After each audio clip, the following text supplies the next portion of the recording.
on était vachement sur les thèmes de rassurer. On a marqué interprétation, point de vue, règles comptables. Confiance versus méfiance. Ça, c'était quelque chose qui... Collaboration aussi. Donc, et en fin de compte, on s'est dit, l'important, c'est de voir comment cette relation entre collaboration, confiance, méfiance, elle va impacter la qualité des comptes audités, des comptes certifiés. Les auditeurs, ils émettent un avis ou au moins genre les contrôleurs permanents par exemple ils donnent carrément des notes au service, en gros ils jugent le boulot des gens.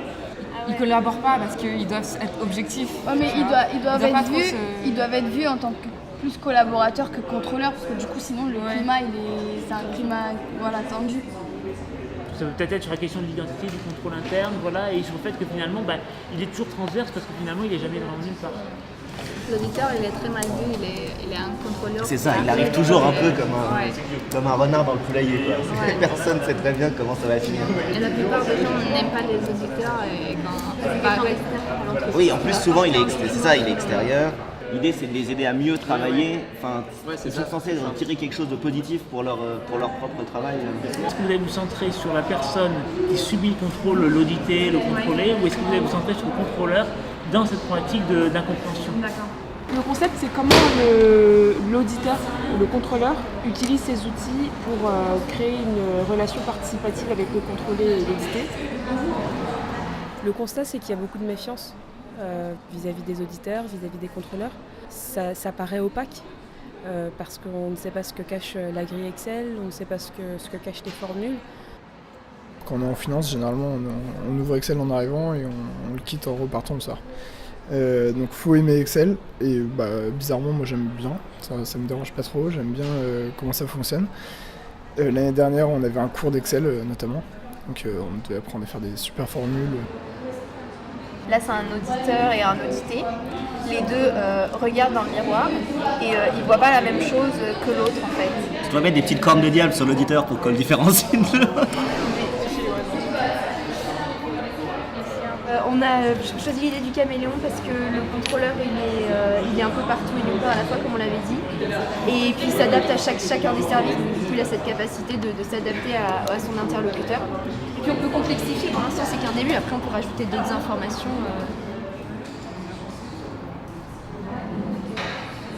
En fait c'est le spectateur qui est censé prendre les petits cotillons qui sont dans les vases et du coup les faire rouler pour en gros représenter l'information qui se déplace vers le contrôleur où ils ne savent pas l'information elle va servir à quoi en fait. Ça couperait le haut et la base.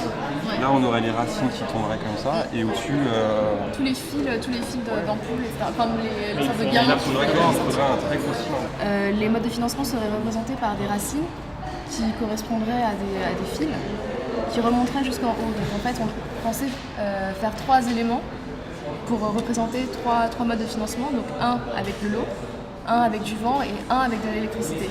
Si on parle sur la question de la recherche, dire pourquoi la recherche? Pourquoi ça nous intéresse plus? On peut dire, alors première réponse de niveau 1 si je veux dire, pour faire évoluer le métier. C'est plutôt pourquoi la recherche en sciences de gestion et à quoi ça sert, et à quoi ça nous sert à nous et à quoi ça sert aux organisations à côté. Et je pense qu'on tourne autour de ça depuis le début. Pour matérialiser l'idée de l'image faussée de l'autre, nous avons pensé à un miroir, à double face en fait. On va acheter de l'adhésif de couleur noire pour cacher en fait des parties sur le cube. Trouver la boîte en plastique, on a trouvé une sur Castorama environ dans les 20 €. On voulait se répartir donc les tâches, les différents magasins à faire pour nos achats entre 9h et 10h.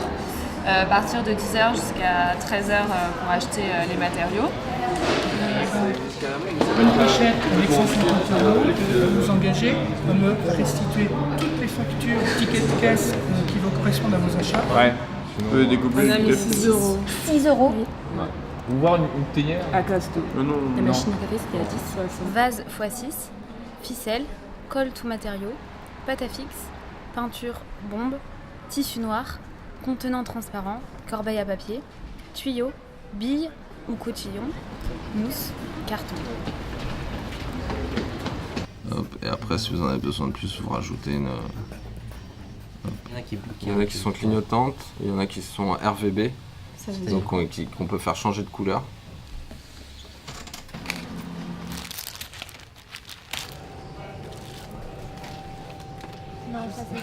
Ça dépend parce que il nous faut combien de mètres? Ouais, non. Faudrait 10 non. mètres, non? Ouais, 10 mètres. Au moins 10 mètres. Bah là.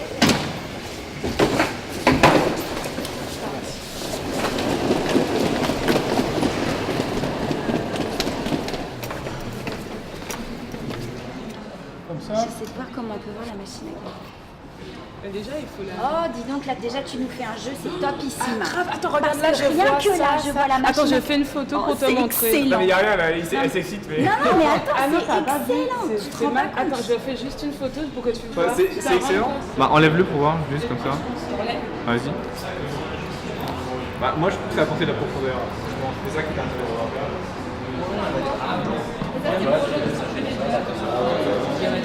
Parce que votre but, c'est ça. Vous voulez vraiment que ces histoires de reflets qui se mélangent, qui s'éclatent, qui s'interposent, etc. Donc il faut qu'ils s'en passent beaucoup à plein d'endroits et pas qu'on soit obligé de se dire de là il se passe quelque chose. Vous allez y arriver parce que c'est juste une question de jouer avec les miroirs, de tester, de poser et de dire là il se passe plein de choses, là il ne se passe pas de choses. La réflexion qu'il y a derrière je lâche une info à la finance. Non, c'est là, t'as pris l'info. Merde.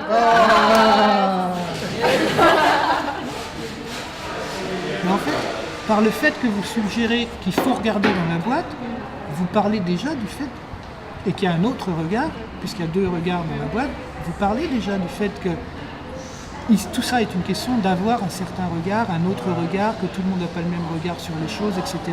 C'est déjà dit dans votre boîte elle-même. Donc ce serait redondant d'avoir... Donc les lunettes en plus, on ne va pas les prendre comme je regarde autrement, on va les prendre comme quelqu'un a besoin de lunettes. Là, en gros. Et puis toi, il faut que tu mettes un peu de pression sur la scie pour qu'elle appuie un peu sur la plaque et que du coup ça maintienne bien ta coupe. Donc attachez-vous bien les cheveux quand vous faites ça. Si les cheveux ils se prennent dans le truc, ça peut être très très dangereux.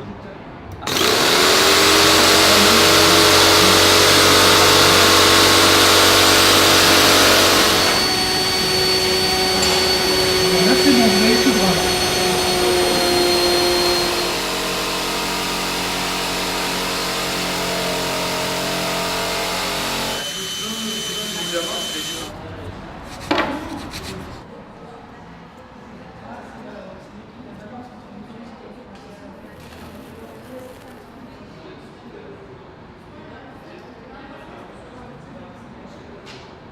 Je vois un pot avec des branches, on dirait des bambous. Il y a des fils électriques avec au bout des petites lumières, qui sont de toutes les couleurs, rouge, bleu, il y en a qui clignotent. Et il y a de l'eau aussi qui passe par un tuyau et ça tombe dans une sorte de pelouse. Il n'y a plus qu'à ajuster, hein. Enfin, juste pour régler, parce qu'il faudra tout refaire demain.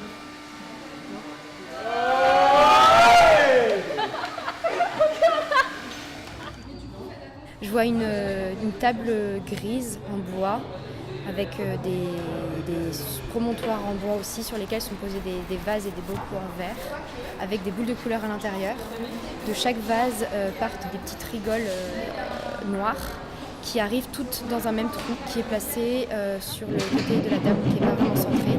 Et donc il y a un trou noir au milieu dans lequel arrivent toutes les rigoles qui partent des vases et dans lequel on peut mettre les boules de couleur qui se déversent ensuite et qui arrivent dans le trou.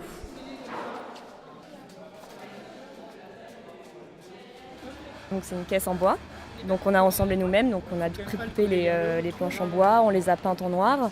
On a fait 2 trous sur 2 faces qui sont face à face, de tailles différentes, dont un en fait où quand on regarde dans le trou, on voit vraiment tout l'ensemble de la caisse à l'intérieur.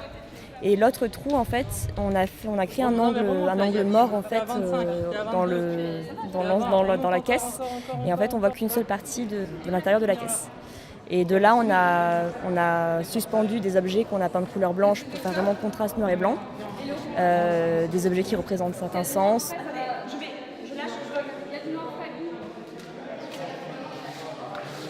Je vois 3 parcelles de terrain. Donc on a à l'extrémité droite du gazon synthétique, à l'extrémité gauche du sable et en plein milieu de la terre. Et on a aussi 2 accessoires qui sont un arrosoir et également un râteau. Mais sur la parcelle de terre, en plus de ça, on a une petite plante. L'ensemble de la pièce a pour support un bureau de travail. Il y a d'un côté une machine à café et une cravate, et de l'autre côté, il y a des livres et une loupe. Au milieu des livres et de la machine à café, tout autour, partout sur le bureau de travail, se trouvent positionnés des miroirs avec différents angles.